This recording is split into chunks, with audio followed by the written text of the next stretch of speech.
नमस्कार स्टूडेंट्स, आज हम सत्र 2020-21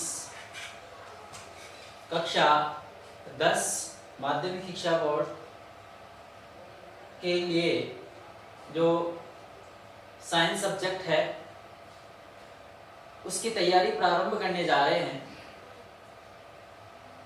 क्रमवार इन पाठों का अध्ययन करेंगे जो हमारी परीक्षा के लिए महत्वपूर्ण साबित होंगे।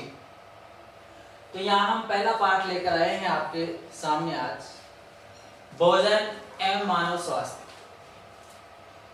Food and human health. भोजन एवं मानव स्वास्थ्य साइंस को 3 भागों में बांटा गया है। एक बायोलॉजी है, केमिस्ट्री है और फिजिक्स है। पहले हम बायोलॉजी का अध्ययन करेंगे। तो पहला पाठ भोजन एवं मानव स्वास्थ्य, अच्छे से आप इसको पढ़ने की कोशिश करना। तो यहाँ पर दे रखा है भोजन और मानव स्वास्थ्य, यानी मानव का जो स्वास्थ्य है वो किस पर निर्भर है? भोजन पर निर्भर है। हम अच्छा भोजन लेते हैं और भोजन के आधार पर ही हमारा स्वास्थ्य बना रहता है। तो हम अच्छा भोजन लेते हैं तो हमारा स्वास्थ्य अच्छा रहेगा, हेल्दी रहेगा। कहा भी जाता है कि जैसा आप खाओगे वैसा आपका मन रहेगा, आपका स्वास्थ्य रहेगा। तो यहां हम बात करते हैं कि जो भोजन है वो भोजन क्या है, भोजन कहते किसे हैं? हमारे शरीर को हम गतिशील या ऊर्जावान बनाए रखने के लिए वातावरण से पोषण के रूप में, खाद्य पदार्थों के रूप में पदार्थ ग्रहण करते हैं और उन पदार्थों को हम एक प्रकार से भोजन कहते हैं। तो ये जो पोषण के रूप में हम पदार्थ ग्रहण करते हैं उसे हम क्या कहते हैं? भोजन कहते हैं। तो भोजन यानी पोषण। ये जो पोषण है ये जीवन का एक आधार माना जाता है, क्योंकि वातावरण से प्राणी इसको प्राप्त करता है। पाचन क्रिया के फलस्वरूप इस भोजन का यानी पोषण युक्त पदार्थों का एक प्रकार से अंश तैयार होता है और वे शरीर के अंग बन जाते हैं। पोषण वातावरण से हम प्राप्त करते हैं तो इनमें अधिक महत्वपूर्ण बनाए रखने के लिए जैसे कार्बोहाइड्रेट्स, वसा, प्रोटीन, खनिज लवण, जल, इन पदार्थों का इनमें होना आवश्यक है। तो ये जो जब पदार्थ या तत्व मान लीजिए हम कि भोजन के तत्व कहलाएंगे, जैसे कार्बोहाइड्रेट्स है, प्रोटीन है, कार्बोहाइड्रेट्स है, प्रोटीन है, वसा है, आपके जल है, खनिज लवण है, विटामिन है। ये इस भोजन को एक प्रकार से पोषण युक्त बनाते हैं। और जब हमारे भोजन में ये तत्व होते हैं तो हमारा भोजन एक प्रकार से संतुलित भोजन कहलाता है। तो संतुलित भोजन में ये तत्व होने आवश्यक होते हैं। भोजन इन तत्वों की उपस्थिति और इनकी अनुपस्थिति के आधार पर 2 प्रकारों में विभेदित होता है। 2 प्रकारों में बांट सकते हैं हम इसको। एक भोजन होता है संतुलित भोजन, जिसको हम बैलेंस्ड फूड कहते हैं, और एक असंतुलित, अनबैलेंस, असंतुलित भोजन। तो भोजन कितने प्रकार का हुआ? दो प्रकार का हुआ, एक तो होता है संतुलित भोजन, संतुलित भोजन, और एक होता है असंतुलित भोजन। आपके एग्जाम में प्रश्न पूछा जाता है कि संतुलित भोजन किसे कहते हैं, तो आपका सीधा सा जवाब है कि जब भोजन में आवश्यक पोषक तत्व जैसे कार्बोहाइड्रेट्स है, प्रोटीन, वसा, जल, खनिज, लवण, विटामिन, ये आवश्यक पोषक तत्व उचित मात्रा में, उचित अनुपात में उपस्थित होते हैं या रहते हैं, तो ऐसा भोजन संतुलित भोजन कहलाता है। इस तरह से आप इसकी परिभाषा दे सकते हो कि ऐसा भोजन जिसमें आवश्यक पोषक तत्व, कार्बोहाइड्रेट्स, प्रोटीन, वसा, जल, खनिज, लवण, विटामिन उचित मात्रा में, मैं यहाँ पर ये बोल रहा हूं कि उचित मात्रा में यानी उचित अनुपात में इनका होना आवश्यक है, यानी इसकी न तो कमी होनी चाहिए और न इसकी अधिकता होनी चाहिए। अधिकता से भी एक प्रकार से मानव स्वास्थ्य प्रभावित होता है और कमी से भी मानव स्वास्थ्य प्रभावित होता है। तो इसका मतलब संतुलित भोजन किसे कहते हैं, आप इसकी डेफिनेशन बता सकते हो। और आपको ये पूछा जाए कि संतुलित भोजन में कौन से पोषक तत्व पाए जाते हैं, तो आपका आंसर ये हो जाएगा कि ये 6 महत्वपूर्ण पोषक तत्व संतुलित भोजन में पाए जाते हैं। अब संतुलित भोजन जो है, उस संतुलित भोजन का मानव स्वास्थ्य पर क्या प्रभाव होता है, तो ये हम अच्छे से जानते हैं कि जैसा भोजन होगा वैसा हमारा मन होगा यानी स्वास्थ्य होगा। तो संतुलित भोजन में पोषक तत्व नियमित मात्रा में, संतुलित मात्रा में है, तो एक प्रकार से हमारा शरीर ऊर्जावान बना रहेगा, स्वस्थ बना रहेगा। यानी संतुलित भोजन के महत्व क्या हो सकते हैं, शरीर ऊर्जावान बना रहता है,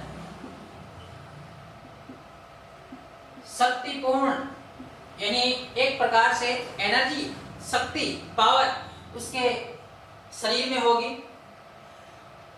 एक रोगाणु से लड़ने की प्रतिरोधक क्षमता शरीर में उत्पन्न होगी। वातावरण में अनेक रोगाणु उपस्थित हैं, हवा, पानी, भोजन के साथ में ये रोगाणु हमारे शरीर के अंदर प्रवेश करते हैं।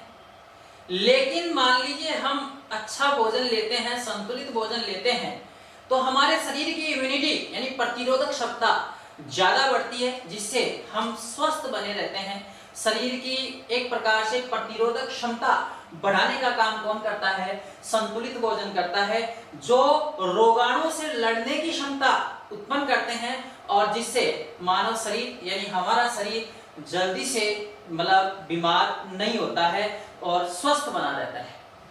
दूसरे नंबर पर हम बात करें तो असंतुलित भोजन कौन सा होगा, अनबैलेंस्ड फूड। असंतुलित भोजन का मतलब आपकी परिभाषा क्या हो जाएगी, बिल्कुल सिंपल सी बात है कि ऐसा भोजन जिसमें आवश्यक पोषक तत्व की हम बात करें तो प्रोटीन, कार्बोहाइड्रेट्स, वसा, जल, खनिज, लवण और विटामिन आवश्यक पोषक तत्व की कमी होती है। आवश्यक पोषक तत्व की मात्रा में या उसके अनुपात में कमी या अधिकता होती है, तो एक प्रकार से ये असंतुलित भोजन कहलाता है।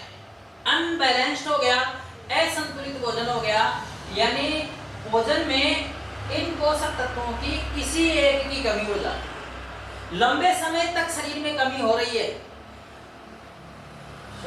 तो लंबे समय तक कहने का मतलब इसमें भोजन में कमी होती है, वो भोजन कौन सा भोजन कहलाता है, असंतुलित भोजन कहलाता है। असंतुलित भोजन, तो ये आप परिभाषा इसकी बता सकते हो, असंतुलित भोजन। और इसकी शरीर पर जो इफेक्ट आते हैं, प्रभाव नेगेटिव पड़ते हैं, वो हम बता सकते हैं कि शरीर जो है वो रोगी हो जाता है, रोगाणु से लड़ने की जो प्रतिरोधक क्षमता है वो कमजोर हो जाती है, जिससे कि अवसरवादी रोगाणु एक प्रकार से शरीर में रोग पैदा कर देते हैं। असंतुलित भोजन निरंतर खाने से यानी एक प्रकार से हमारे भोजन में इन पोषक तत्वों की कमी हो जाए, लेकिन कमी निरंतर यानी लंबे समय से बनी रहती है। तो लंबे समय से जब हमारे भोजन में किसी भी एक पोषक तत्व की कमी बनी रहती है, तो उस भोजन से खाने से हमारा शरीर जो है वो एक प्रकार से कुपोषण का शिकार हो जाता है। कुपोषण किसे कहते हैं? कुपोषण की परिभाषा क्या है? तो बिल्कुल सिंपल सी बात है, कुपोषण क्या है? कुपोषण मेल न्यूट्रिशन। कुपोषण का मतलब होगा कि जो भोजन है उस भोजन में जो पोषक तत्व है, उन पोषक तत्वों में किसी एक या एक से अधिक तत्व की निरंतर लंबे समय से कमी हो रही है। तो ऐसे भोजन को हम खाते हैं तो हमारा शरीर कुपोषण से ग्रसित हो जाता है, यानी एक प्रकार से इसे कुपोषण कहते हैं। तो देखो यहाँ पर शब्द आया है लंबे समय से। ऐसा नहीं है कि आज आपने खाने में प्रोटीन नहीं लिया और शाम को आपके कुपोषण हो गया, ऐसा नहीं होगा। यानी लंबे समय से आपने प्रोटीन नहीं ली, महीना 2 महीना, यानी कहने का मतलब आप महीने 2 महीने तक प्रोटीन नहीं लेते हैं अपने भोजन में, तो कहने का मतलब आपके उस प्रोटीन की कमी से होने वाला एक रोग हो जाएगा, जैसे प्रोटीन कुपोषण। यदि आपने जैसे मान लीजिए विटामिन नहीं लिए तो आपके शरीर में विटामिन की कमी से कुपोषण हो जाएगा, और उस कुपोषण को हम क्या बोलेंगे? विटामिन कुपोषण बोलेंगे। तो इस तरह से आप इन बिंदुओं को याद रखना। एक बार वापस मैं इसको रिवाइज करता हूँ कि भोजन का मानव स्वास्थ्य से संबंध है। भोजन अच्छा खाओगे तो हमारा स्वास्थ्य उतना ही अच्छा बना रहेगा। भोजन जो है वो इन पोषक तत्वों की मात्रा के आधार पर 2 प्रकार का होता है, एक संतुलित भोजन और एक असंतुलित भोजन। संतुलित भोजन ऐसा भोजन जिसमें पोषक पदार्थ जैसे कार्बोहाइड्रेट्स, प्रोटीन, वसा, जल, खनिज लवण, ये एक प्रकार से संतुलित मात्रा में या संतुलित अनुपात में उपस्थित होता है, तो इसे संतुलित भोजन कहते हैं। और असंतुलित भोजन, भाई इसमें से यदि किसी एक की कमी हो जाती है या अधिकता होती है तो वो अनबैलेंस्ड फूड कहलाता है, असंतुलित भोजन कहलाता है। और कुपोषण किसे कहते हैं कि जब हम निरंतर हमारे भोजन में पोषक तत्वों की कमी कर रहे हैं या एक प्रकार से लंबे समय से किसी एक या एक से अधिक पोषक तत्व की कमी है, तो इसे क्या कहते हैं? कुपोषण कहते हैं। तो देखो यहाँ पर हम पढ़ते हैं कि कुपोषण क्या है।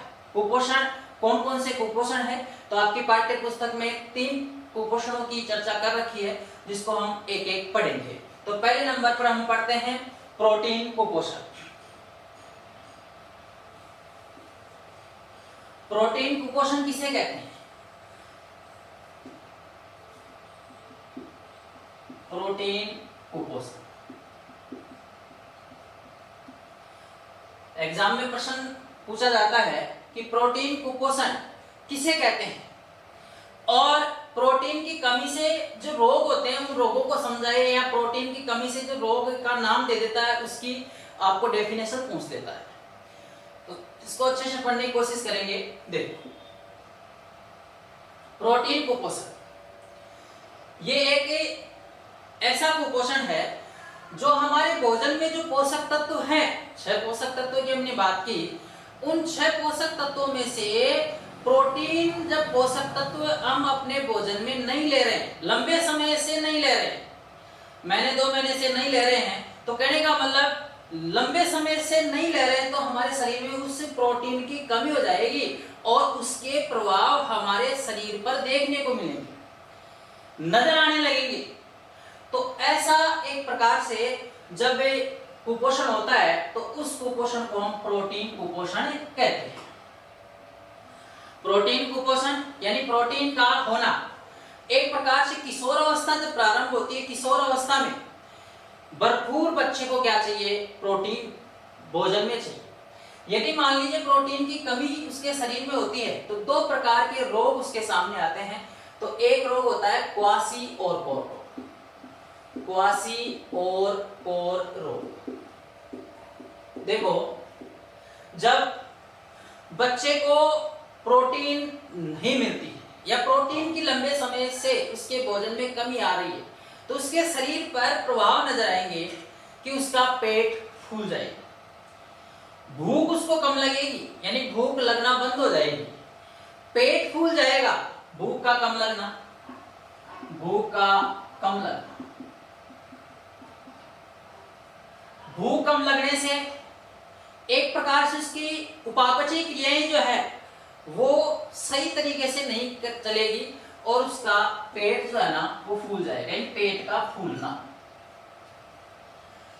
अब भूख कम लगेगी, पेट फूलेगा, एनर्जी लेस शरीर हो जाएगा, तो कहने का मतलब स्वभाव उसका चिड़चिड़ा हो जाता है, हर बात में वो लड़ने लगता है, यानी एक प्रकार से अपने आप को स्वस्थ महसूस नहीं करता है, जिद्दी हो जाता है, स्वभाव में चिड़चिड़ा हो जाता है और उसकी जो त्वचा है ना वो पीली हो जाती है, काली हो जाती है, साथ ही सूख जाती है, यानी शुष्क हो जाती है और धब्बों के रूप में, यानी धब्बे हो जाते हैं, उस पर धब्बे बन जाते हैं। तो इस प्रकार से ये लक्षण शरीर पर देखने को मिलते हैं और जब ऐसे लक्षण शरीर पर देखने को मिलते हैं तो हम उस रोग को कहेंगे क्वासी-ओरकोर रोग। क्वासी-ओरकोर रोग किसे कहते हैं? प्रोटीन की कमी से होने वाला रोग, जिससे भूख कम लगना, पेट का फूलना, स्वभाव का चिड़चिड़ा होना, एक प्रकार से त्वचा पीली काली या शुष्क होकर धब्बों के रूप में जो है गिरने लगती है, धब्बे बन जाते हैं, उस रोग को क्वासी-ओरकोर रोग कहते हैं। दूसरा इसका प्रभाव इस तरह से भी आता है कि जो बच्चा है उसका शरीर सूख जाता है, शरीर उसका क्या हो जाता है? सूख जाता है, दुबला हो जाता है, शरीर दुबला हो जाता है, पतला हो जाता है, शरीर दुबला पतला हो जाता है, आंखें उसकी कांतिहीन हो जाती है, आंखें कांतिहीन हो जाती है, यानी एक प्रकार से उसकी आंखें जो है ना वो स्पष्ट, आंखों की कोर्निया बाहर आने लगती है, कहने का मतलब स्पष्ट दिखाई देने लगती है। कई बार हम ये भी कह सकते हैं कि इसकी आंख क्या है, बाहर गिरने वाली है, साहब इसका कोर्निया नीचे गिरने वाला है, इस तरह से लगता है, डरावना स्वरूप हो जाता है। कोई नया यदि उसको देखता है तो वो डरकर भाग भी सकता है कि उसको पता न चले, तो इसीलिए उसका जो आंखें हैं वो क्या हो जाती है? कांतिहीन हो जाती है। शरीर ऊर्जाहीन हो जाता है, शरीर क्या हो जाता है? ऊर्जाहीन हो जाता है, उसे किसी कार्य को करवाने पर वो कार्य अच्छे से नहीं कर सकता है। तो ऐसी स्थितियां, ऐसे लक्षण जब शरीर पर उत्पन्न होते हैं तो यहां इस रोग को हम कहते हैं मेरेस्मस रोग। ये भी प्रोटीन की कमी से होता है। तो जब प्रोटीन की कमी से होता है, केवल प्रोटीन की कमी से होता है, ये तो कहलाता है क्वासी-ओरकोर रोग। लेकिन प्रोटीन की कमी के साथ साथ उसका शरीर ऊर्जाहीन हो जाता है, ऊर्जा की भी उसमें कमी होती है, तो उस रोग को हम कहते हैं मेरेस्मस रोग। तो इस तरह से प्रोटीन कुपोषण आप अच्छे से याद कर सकते हो, बता सकते हो। प्रोटीन कुपोषण किसे कहते हैं? जब हमारे भोजन में प्रोटीन पोषक तत्व की कमी हो जाती है और हमारे शरीर पर उसके प्रभाव स्पष्ट नजर आने लगते हैं, तो इस कुपोषण को प्रोटीन कुपोषण कहते हैं।